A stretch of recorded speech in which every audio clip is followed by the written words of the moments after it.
afternoon, good evening, everyone, for wherever you are in the world. It is a pleasure to welcome you all to this webinar today. My name is Erika Amoako-Agyei. I am a Millennium Fellow at the Arizona State University campus, and I am advancing SDG 12 through my project countdown. And I invite you all to introduce yourselves in the chat and tell us where you are, what your name is, your campus, and maybe something that made you smile or something that made you excited today. So as we're doing that, I'll quickly go over today's agenda. And before I introduce our guest, for the next 20 minutes or so, we'll hear a message from our speaker along with the Q&A. And then after that, we will open up the Q&A for fellows to be able to ask your questions as well. So please put your questions in the chat as you think of them, and we'll make sure to try and get to them as we can. So I now have the great honor of introducing you all to our speaker. Erika Amoako-Agyei is an experienced international business executive who has worked extensively with global companies and organizations. For nearly a decade, she has worked for the US tech giant, the IBM Corporation, in the US, and then transferring to West Africa for several years as IBM's country general manager for IBM Ghana operations. Upon returning to the US, Erika went into business for herself. She is the founder of a computer hardware and software consultancy providing independent consulting to global clients. In 2016, she was selected by Stanford University for an extended international business assignment in Ghana to help advance economic opportunities across West Africa and eventually East Africa. As part of the Stanford Institute for Innovation in Developing Economies, also known as SEED.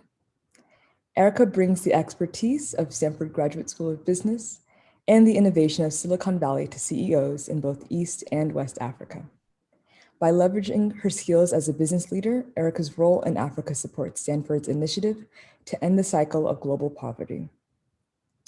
As a visiting professor, Erika has taught multiple times at the University of Arkansas, the Sam Walton College of Business.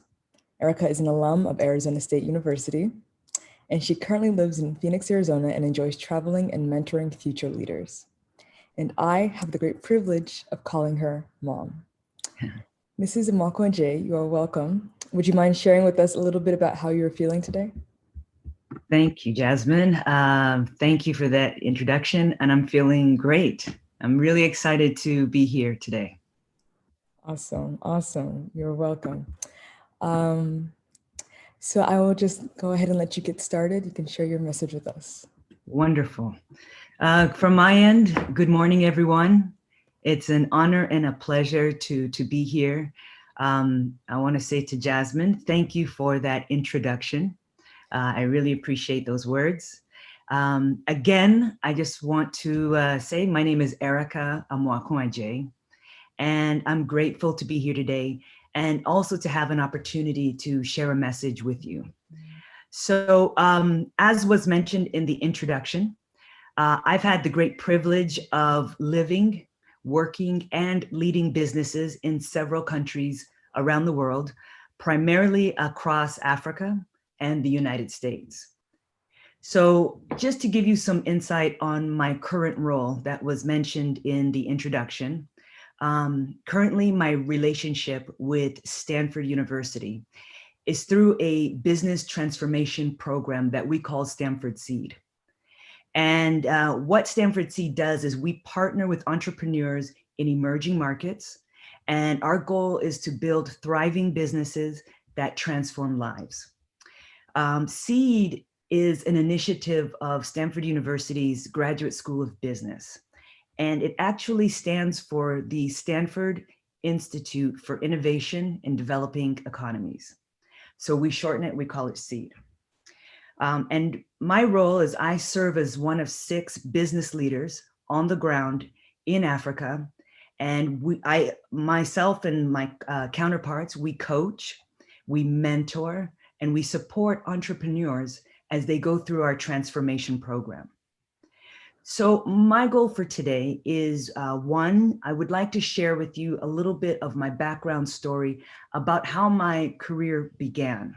Not the entire journey, but just how it began from largely when I was around your age, and some of the things that I was learning along the way. But before I even get to that point, I just want to start by sharing some insights that I think will be very helpful to you as you begin your careers. So when I was putting together my message, I came up with the title of Change Makers: Education, Skills, and Future-Proofing Your Career. So let's start out with an interesting statistic.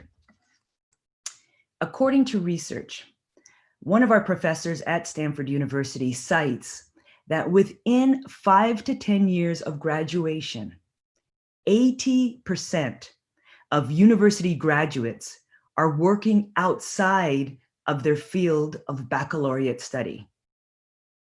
Now, I want you to think about that, 80%. He then goes on to say that the correlation between what you're studying and what you end up doing is actually very low.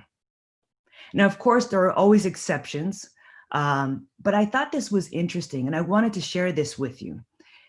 In essence, what you're studying today does not necessarily determine your future or who you become. So things change.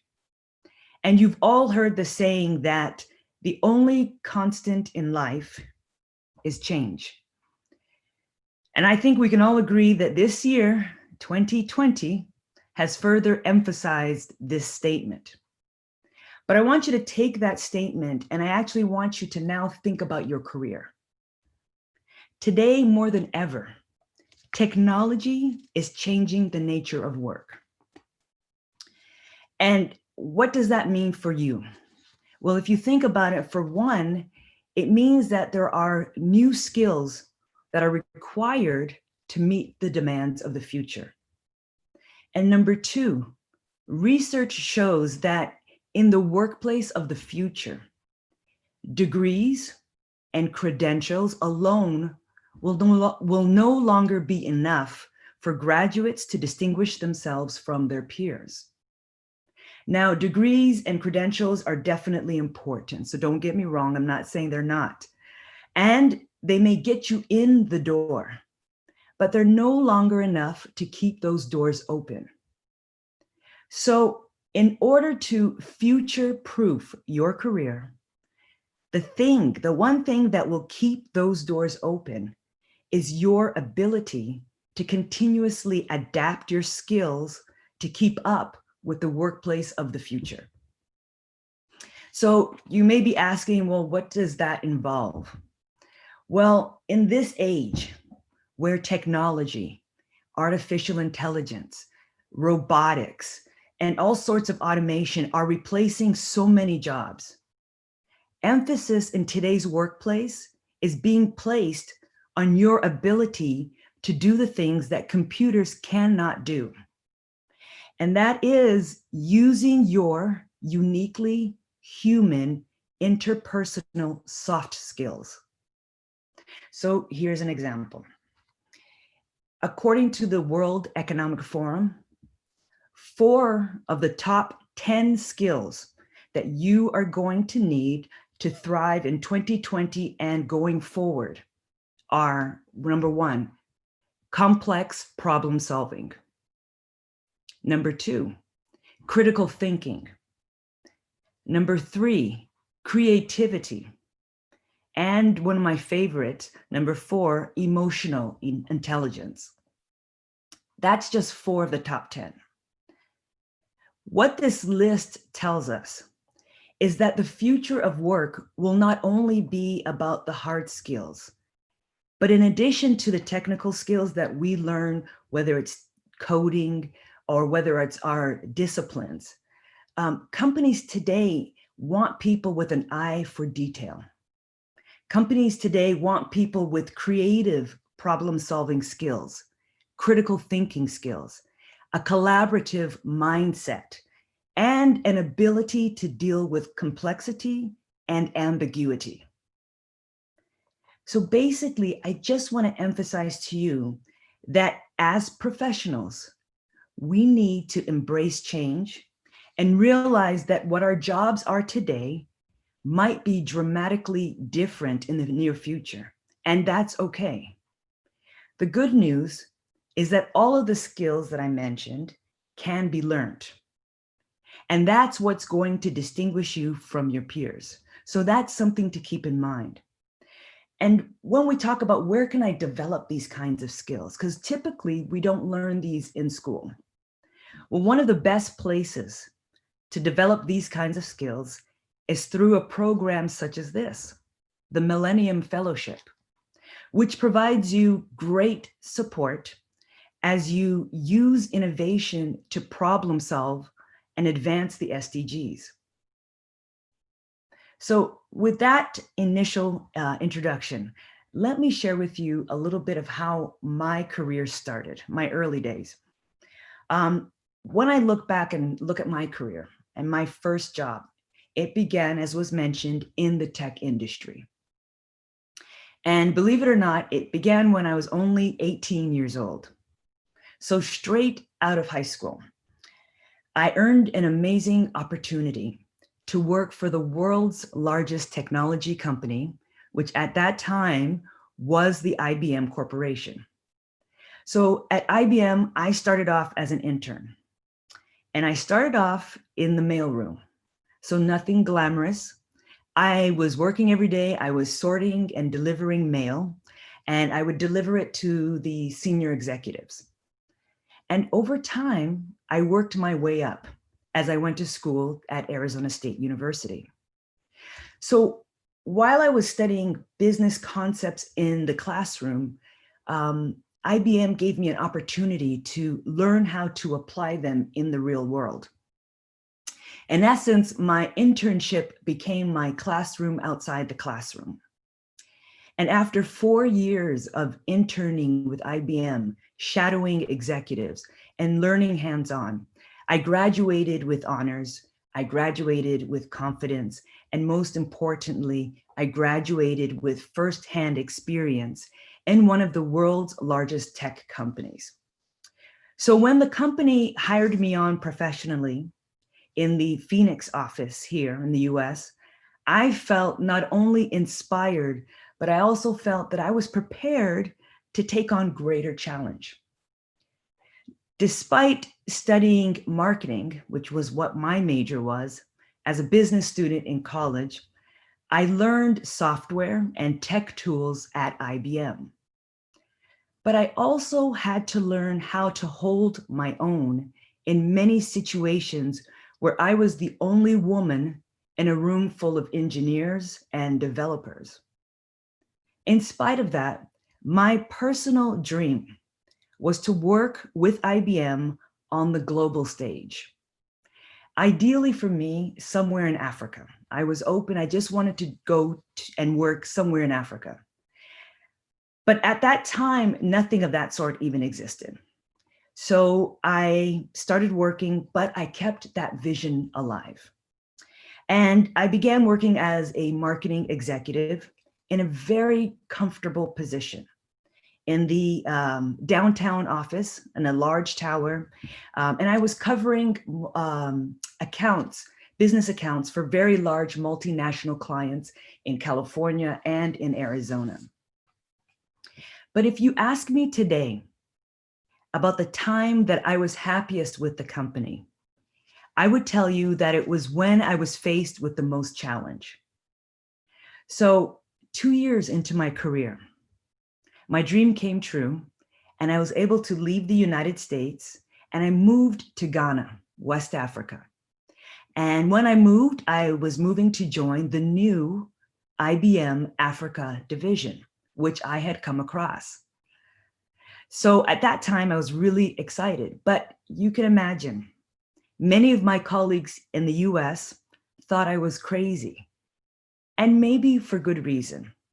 Because at the time that I was relocating with the company, IBM had no direct presence in Ghana, only local companies who were IBM business partners. So when I arrived in Ghana, I often questioned my own decision. I would ask myself, could I do this? Did I make the right decision? But in times of doubt, I thought of the words of Ralph Waldo Emerson, who said, "Do not go where the path may lead. Go instead where there is no path and leave a trail." Well, I can assure you that there was no path for me to follow. And I struggled now with some completely new challenges. For instance, in the areas where I worked, there were some places where there was no steady power. So electricity was on and off. And I often dealt with days of no running water. But keeping the bigger picture in mind, I hung in there. And I began to pave a path of my own. What was supposed to be a 6-month experiment for my role in Ghana turned into a multi-year assignment. Inspired by the potential to use technology to improve people's lives, I was able to bring together a team of like-minded people, and I called us change makers. Because collectively, we began creating, repurposing, and adapting technology in new ways to transform companies and solve major challenges in local communities. We transformed retail shops. For example, in a lot of the modern convenience stores, over 90% were still using pen and paper to track every sale and to manage their daily inventory. Our efforts helped transform their businesses, free up time, and reduce stress. Now, they were able to focus on growing their companies and creating more jobs. We also did this with local clinics and hospitals and banking environments with technology that improved efficiencies, but more importantly, the accuracy of information. So now, beyond my own expectations, we managed to develop and grow the market in West Africa with great success. And the exciting part for me was that within 1 year of my work in Ghana, I was promoted to the country general manager of IBM Ghana operations. And then I was given regional responsibilities to support new projects in new countries. So for 10 years, I traveled, I lived, and I worked professionally for IBM on 2 continents and across 7 different countries, 6 in Africa and the United States. Now, you remember when I told you up front that I was the college kid who started out in the mailroom. Now, I was the first and only Black female country manager in our whole division of IBM Africa, which spanned across 22 different African countries. Though the markets in Africa were smaller and less complex than here in the US, my work in this region was more rewarding and fulfilling. And that's because I was able to help solve problems and empower local companies with the use of technology. Not to mention that our process of engagement was quite different. In Africa, I literally began by understanding the customer experience, using empathy. I would go in and I would ask questions to really understand from their perspective, what are your needs? What are your challenges? And from that point on, we would work our way backwards to arrive at the solution. So we use a very human-centered approach, and that can be applied anywhere. You know, one of the most inspiring ways that I have seen technology used is for social transformation.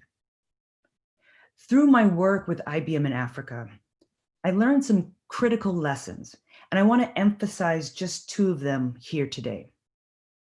So number 1, I realized that as technology professionals, we need to see ourselves as more than just designers or analysts or engineers. We need to see ourselves as change makers, and we need to apply our skills to solving real problems that create social value in our communities. We need to be at the forefront of problem solving when it comes to health problems, unemployment, improving the environment, creating access to education, and keeping all of us connected.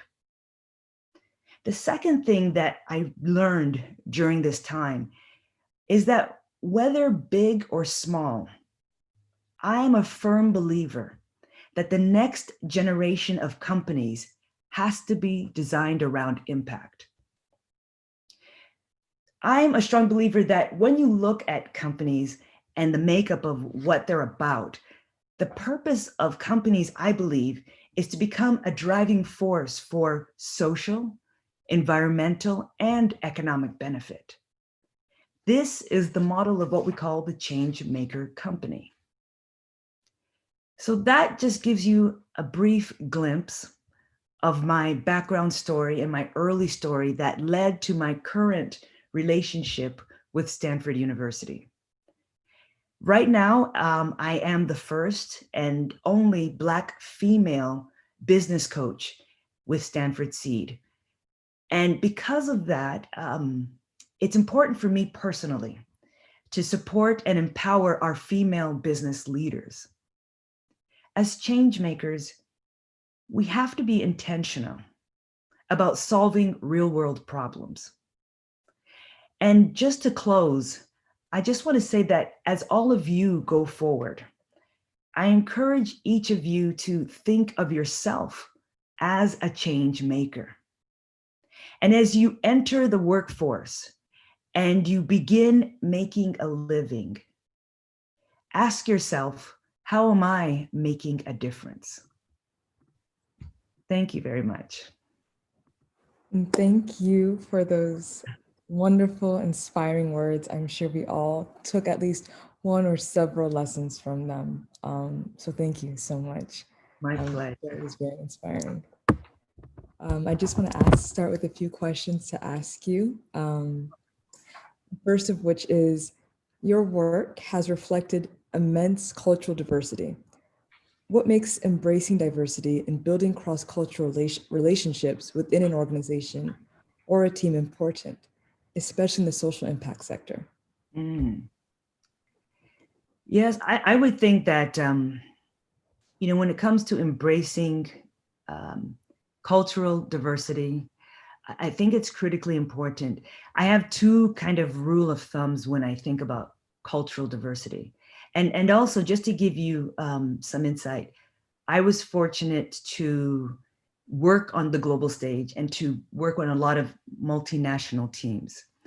And I realized that when my teammates would come and support us from the US, oftentimes those cultural barriers got in the way of conducting good business. So my rule of thumb number one is that when we look at, I talked about emotional intelligence. When we move to the global stage, we need both emotional and cultural intelligence. And what happens is that my rule of thumb is that business culture is an extension of local culture. Interesting. So what you find is that culture becomes that invisible thing that influences our interactions with each other. So we need to recognize that. We need to embrace that. And we have emotional intelligence. We also have cultural intelligence. Mm-hmm. And the opposite of cultural intelligence is cultural intolerance. Mm-hmm. And that becomes a critical area. If we learn to tolerate each other and understand what motivates our counterparts, that's how we embrace and build cohesive teams. So it's important to start with embracing our cultural differences. Wow. So from that, I got the opposite of cultural intelligence is cultural intolerance. And business culture is an extension of local culture. So I hope you all were able to take that from that answer. Thank you for that. The next question I have is, you have built a track record of enviable success in business, technology, and leadership, despite the external barriers, obvious barriers, such as gender, race, etc. How can one overcome these external barriers and attain enviable success, particularly at a young age? Well, I think you have to recognize early on what your superpowers are. You know, I learned to embrace that, and we all have them. A lot of times those are some of the innate maybe skills that we're born with. My early superpowers, I always loved to write. Communication is another one. Written communication, verbal communication, and the ability to reinvent myself. I think that's a superpower that I've learned to embrace. But at a very young age, one of the things that I would advise all of you trying to overcome barriers, whether it be youth, whether it be gender, whether it be race, is as you enter the workforce, or even now, when you have mentors, create value in any circle that you enter above and beyond expectations. We can all create value no matter how old you are. So sometimes you get a mentor that takes you in. And I love to mentor future leaders like yourselves. But what makes you stand out is when not only your mentor is creating value for you, but you're finding ways to create value for your mentor or for your supervisor above and beyond expectations.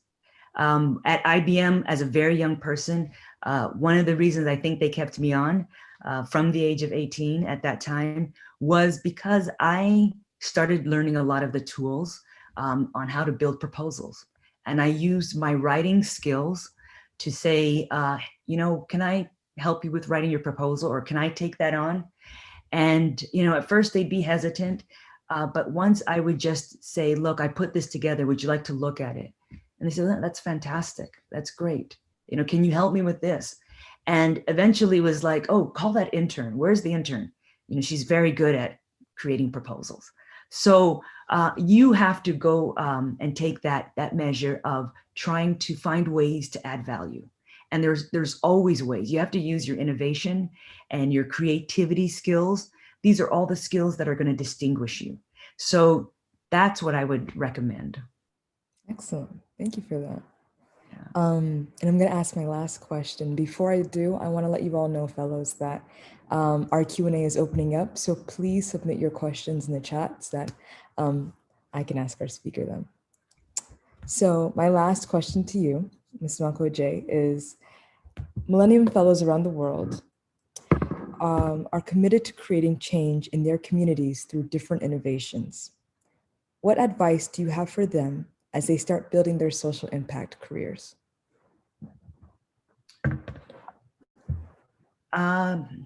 When you talk about social impact, I think it's really important to keep in mind, I think for all of us, the idea is to create change and to create positive change and positive social impact. And there are all sorts of metrics on how we measure those changes and impacts. I would strongly advise that as excited and as passionate as we all are about creating positive impact, steer away from imposing solutions. Instead, I would advise that you let your solutions be informed by those that you're trying to serve. So I mentioned to you earlier that we use in our early days a very human-centered approach. And I encourage all of you to look at how you can also do that.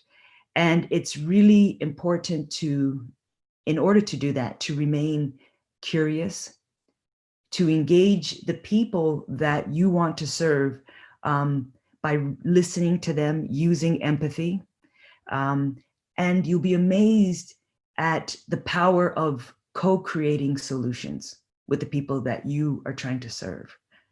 So those are some things I would recommend is really get to know your audience that you want to serve, and understand them and use empathy in that respect. Awesome. Thank you so much for that.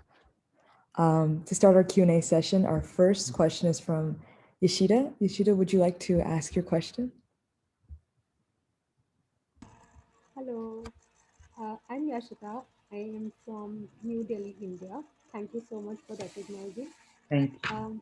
It was so good and so powerful to hear from you, ma'am. I would like to know that you talked that at times what we study, that is our education, is different from what we pursue as a career.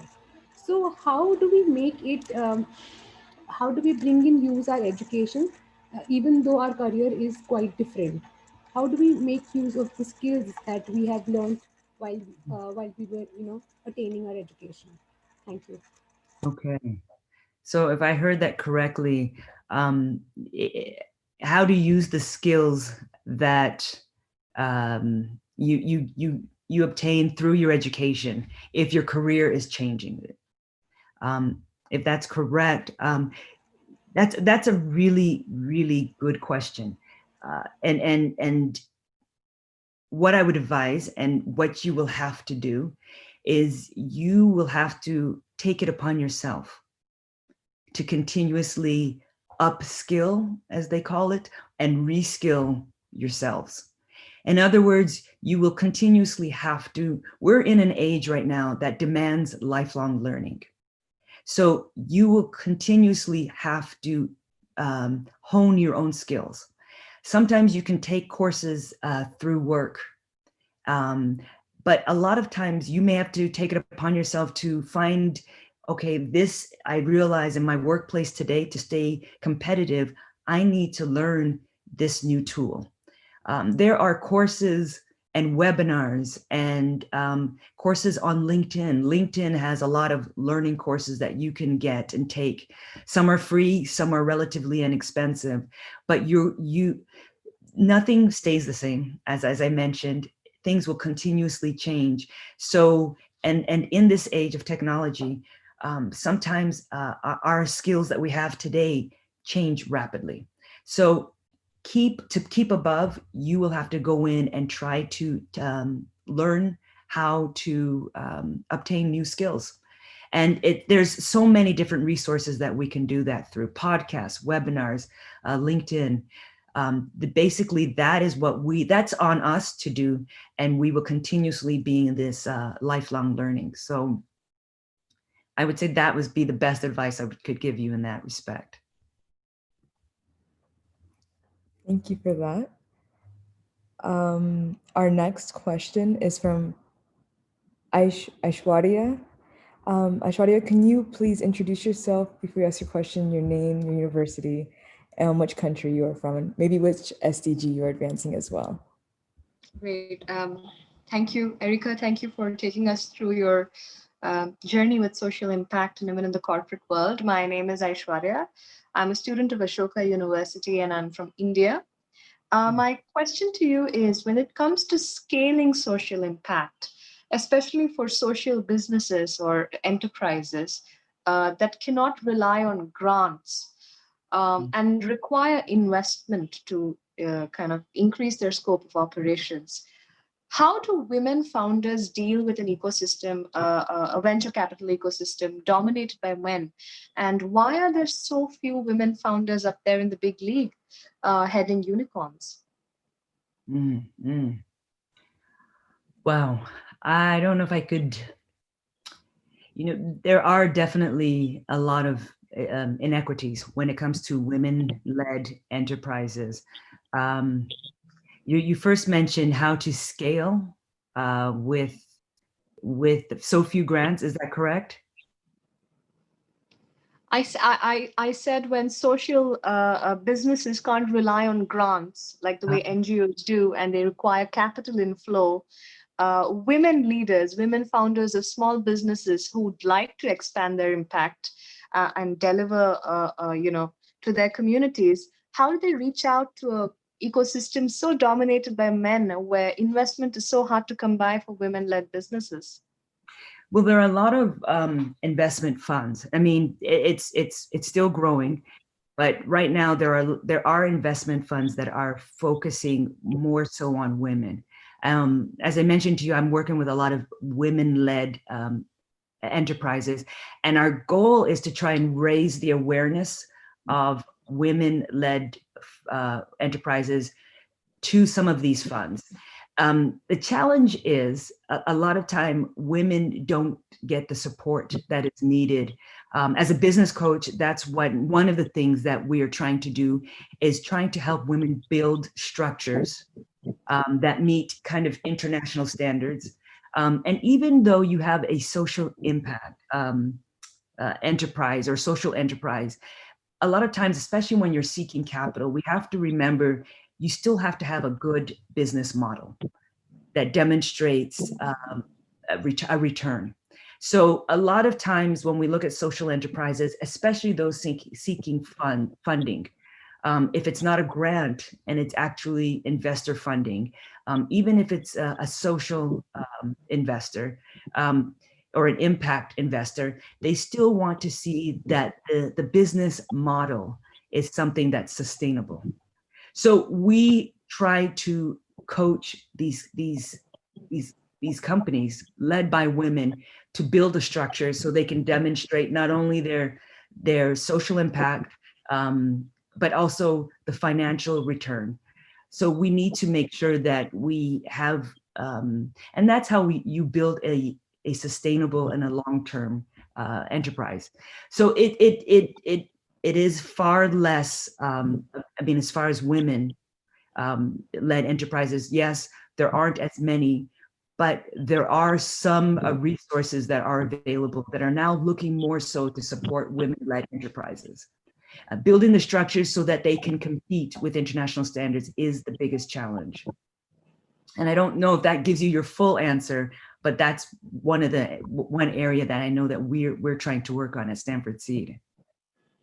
Thank you. That definitely leaves some room for hope. Okay. Our next question is from Radhika. Radhika, can you please introduce yourself, where you're from, and what uni you're attending before you ask your question, please? Hi, so my name is Radhika, and I'm a campus director from Ashoka University in India. Erika, thank you so much for sharing your insights and your journey with us, and I think that helped me quite a bit understand how these things work. So my question to you is more along the lines of social impact or social change often involves taking risks or a leap of faith, just as you once did. What advice would you have for someone struggling to take that first step, to push themselves out of their comfort zone? Because I personally am having quite a bit of trouble doing that and finding my place in the social impact industry, even though I want to make a difference. Yeah, so that's another good question. You know, I always tell students that you have to have a bias towards action. You know, there's no such thing as perfection. Sometimes we feel we're not ready. But one of the things that I have learned is when an opportunity presents itself, sometimes it's important, especially if you see that it's something that could serve your purpose. Say yes before you're ready. Step out of your comfort zone. I would say that's the first thing, is to challenge yourself to step out of your comfort zone. If you are comfortable, you're not growing. And the area of growth is to step out of your comfort zone. So challenge yourself a little bit at a time, and each step will give you courage to go to the next step. You don't have to wait for perfection. You really learn, and I'll tell you, all of this is that you learn by doing. We can read, we can study all day long, which is good, but really to gain the skills that you're looking for, the experience that you're looking for, go out, make mistakes, because that's what it's about. And that's how we learn. And from that, I'm only telling you things that are the nice side of things. I haven't told you all the mistakes I've made along the way, which I've made a lot. But that only comes from, let me give you some insight. When I left the US to go and do an international assignment, I was 24. So I was very young. I didn't have all the experience behind me, but I was willing to challenge myself, take a risk, and step out there. And I learned and I grew because the more we step outside, we meet people, we learn from them, we build from our new networks. So I would just encourage you that if you're not uncomfortable on a regular basis, that means you're not growing. So do something that makes you step outside that comfort zone, and that's the place where you start growing. Awesome. So not dramatically, you can do it in bits and pieces. Great advice. Our next question is from Akila. Akila, would you be able to introduce yourself again before you ask your question? Hi, how are you guys doing? This is a great forum, and it's really amazing to know that you're a former IBM employee. My dad's actually worked at IBM for over 30 years, so Wow. And no, so that is great. I have a personal connection to IBM. Yes. So my question is basically, I was wondering like how you deal with differences of opinion in the workplace, whether it's like different personalities interacting together on anything like an assignment or a project, whether it's like you guys have completely different ideas, or like just anything, like whether it's like differences of opinion on like politics or whatever it is, like the kinds of things you talk about in the workplace or just anything. Like I just wanted to know like how you bridge that gap when you have that gap, and how you're able to maintain a working relationship or civility with any of your colleagues or bosses. Okay, that's a great question, especially civility. This I think is where you exercise emotional intelligence, and really understanding the dynamics of your team and the people you're working with. Of course, at all times we want to avoid outright conflict. Things can always be talked out. Good communication skills, patience is really important. You can ask my own children. I always tell them, pick your battles, right? So that is important. Is it worth winning that argument, right? One of the key things is, before I go into any meeting, or before I make a phone call to colleagues, you always want to ask yourself, what's your outcome? And when you understand what your outcome is, you're looking beyond the interaction. And so I always keep that in mind, because that guides me as to whether or not getting involved in this conflict, is it achieving the goal of reaching my outcome? We get into arguments oftentimes when we're short-sighted, and I think we need to be a little bit more long-term in our view and our vision. So I've learned this because I've been in an industry where it was dominated by men. And when, and in that case, I've had to be even that much more strategic about some of the conversation and interactions I have. So you may have some sort of, you may hear something you don't like in the boardroom or in meetings. But again, I always try to keep in mind, what's my outcome, and does engaging in that serve my purpose? And if it doesn't, that's when I try to rethink. If it's, let's say I'm in a meeting with a client and we're having some sort of negotiation, and we come to a point where we just can't reach a compromise. A strategy that I use in that respect is oftentimes I'll go back when it gets tense, I'll go back to relationship building and try to go to a more personal side, maybe talk about something other than business, just to kind of bring the walls down and to be able to build a bridge and build a relationship with my counterpart. So again, you have to think about, what's your ultimate outcome? And my goal is to build a bridge and a relationship because we have to work together. I teach a course at the University of Arkansas, and one of the goals is, or one of the requirements is, you have to do a group project over the course of the class and present at the end. And a lot of students, they don't like group projects. But my goal is to help students learn to work with each other, no matter what your background is, because when you get into the workforce, you're forced to work in environments. You can't be, the person that works by yourself all the time. So these are some of the strategies I try to teach, is that you need to think about, overall, what do we want to achieve? Why are we here together? What do we want to achieve? And hopefully that helps you understand how to deal with conflicts or differences of opinion. And then the other aspect, again, I'm very big on culture. So how I deal in the US environment, and when I go to, oftentimes I'd work in West Africa, if I'm in Nigeria, if I'm in Kenya and East Africa, how I deal on that stage as well is largely influenced by the cultural dynamics, right?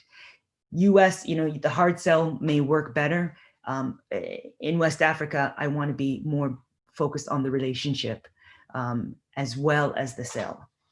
So those are some things to keep in mind, some strategies to keep in mind on how to deal with conflict and keeping relationships civil. Excellent. Thank you so much for that. Thank you. We have room for hopefully 2 more questions. The first of which will be Nanaba. Nanaba, can you unmute yourself, introduce yourself, and before you ask your question? Thank you. Okay, hello. I'm Nanaba Bintim from KNUST, Ghana. I'm advancing SDG 4. So I've really enjoyed this global webinar. Thank you so much, Erika, for everything. And thank you, Jasmine, for the constant now. So my question is, how best do you improve the complex problem-solving skills? And should there be a basic way for tackling all problems? I think you've answered that in a way, but I like to ask in a way. So should there be a baseline for how you solve all problems, or they should differ with respect to what the problem is? Thank you. Okay. So how to develop your problem-solving skills, and is there a baseline for developing all problems? No, because I think all problems are different. And but having said that, I think I don't know that I have, my thing is I try never to panic. So yes, maybe that's the initial baseline, but in the sense that I try to take the problem apart, really trying to, and it depends on whether the problem is, if it's dealing with people, or if it's something at work. I'm a big believer in engaging other people, asking opinions, and that comes from my own personal background. And then when I went to start working with Stanford is well known for design thinking. And design thinking uses an approach, again, that, there's a bias, we call it a bias to action, right?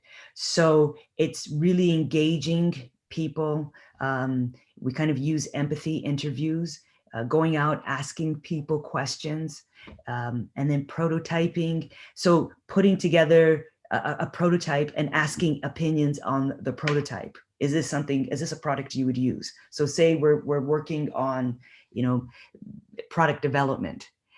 So you would go out, and we've done this, I've taken teams in Nairobi, I've taken teams out, and we've done these empathy interviews, and then we've gone back and rechecked. So that on a business level is one aspect.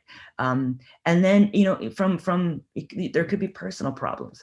A lot of times it's a matter of communicating, engaging, and getting input on what your thoughts are, because we have our own opinions about what we see as the problem.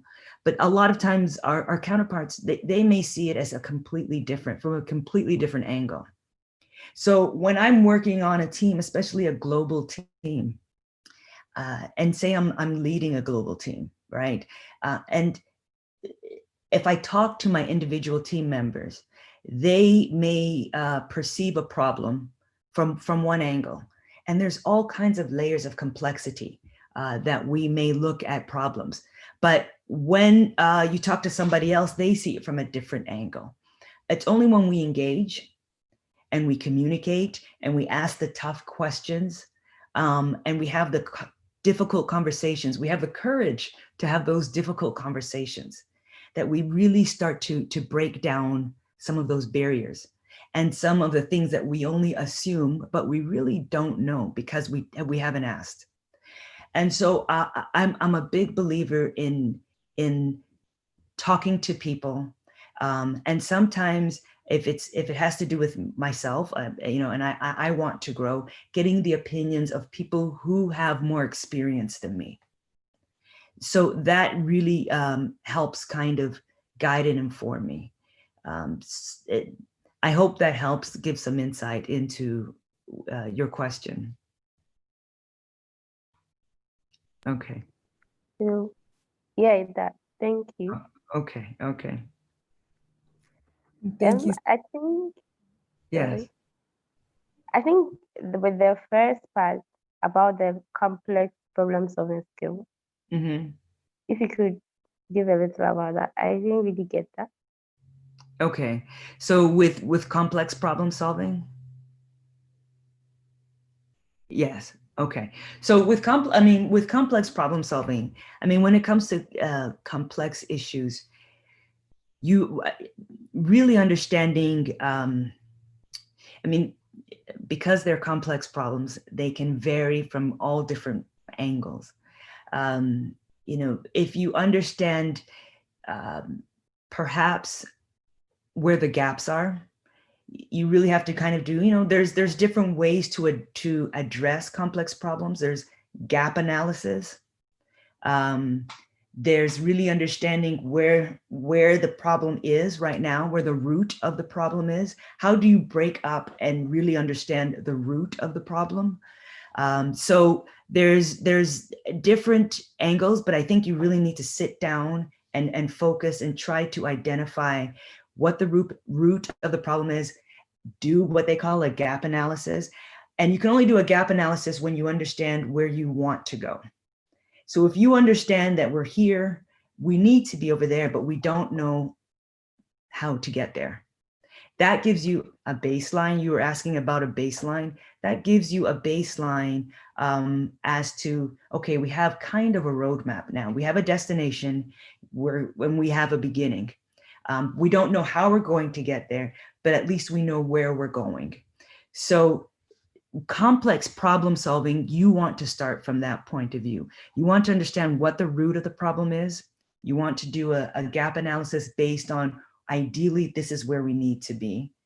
And once you understand where you need to be and you can build that vision for your entire team, we don't know how we get there, but that's the goal of the entire team, is we need to work our way to that point.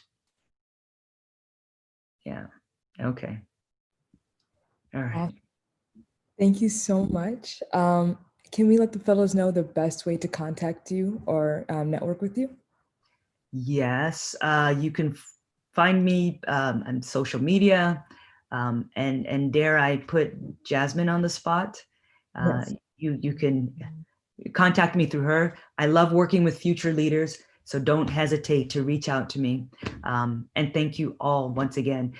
My email, you can also contact me through email. I don't know if I should provide that or, sorry? I'll put it in the chat. Okay, you'll put it in the chat. So feel free to reach out. I'm on social media, all social media as well. So thank you as well. Thank you so much for such an insightful webinar. We really appreciate the advice and all the lessons that you have given us. We really are honored to have you here with us today. Thank you. Thank you, everyone. Appreciate. And everyone, I hope you all have a wonderful rest of your Wednesday or Thursday, depending on where you are. And thank you. Thank you. Bye-bye.